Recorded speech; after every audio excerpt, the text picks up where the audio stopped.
குழந்தைங்க வீட்ல எவ்வளோ சேஃபா வச்சிருப்போம். ஒன்ஸ் அவங்க ப்ளே ஸ்கூல் போக ஸ்டார்ட் பண்ணிட்டா, மதர் ஃபேஸ் பண்ற ஒரு விஷயம் கண்டிப்பா இருமல், சளிக்கு பஞ்சமே இல்ல. அந்த மாரி வீட்ல இப்ப எல்லாத்துக்குமே இருமல், சளியா இருக்கிறதுனால, இன்ஸ்டன்ட் ரிலீஃப்க்கு முருங்கத்தண்டு சூப்பு தான் பண்ணேன்.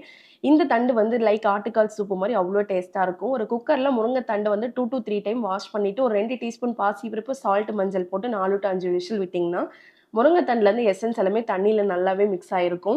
ஸோ ஒரு இடுக்கியில 1 ஸ்பூன் வந்து மிளகு, சீரகத்த இடிச்சு எடுத்துக்கோங்க. வெங்காயம், பூண்டையுமே தேவையான அளவுக்கு இடிச்சு, நல்லெண்ணெயில நல்லா வணக்கிட்டு, நான் முருங்க தண்டெல்லாம் நல்லா வெந்திருக்குல்ல, அதெல்லாம் ரிமூவ் பண்ணிட்டு, பாசிப்பருப்ப மத்து வச்சு நல்லா கடைஞ்சிட்டு, நான் வதக்கி வச்சிருந்த வெங்காயம், பூண்டையும் இது கூடயே நல்லா மிக்ஸ் பண்ணி ஒரு 10 நிமிஷம் கொதிக்க வச்சு எடுத்தீங்கன்னா, நமக்கு முருங்கத்தண்டு சூப் வந்து ரெடி ஆயிடும். மேல நல்லா கொத்தமல்லி போட்டு குழந்தைக்கு குடுத்தீங்கன்னா, த்ரோட் இன்ஃபெக்ஷனுக்கு அவ்வளோக்கு இன்ஸ்டன்ட் ரிலீஃபா இருக்கும்.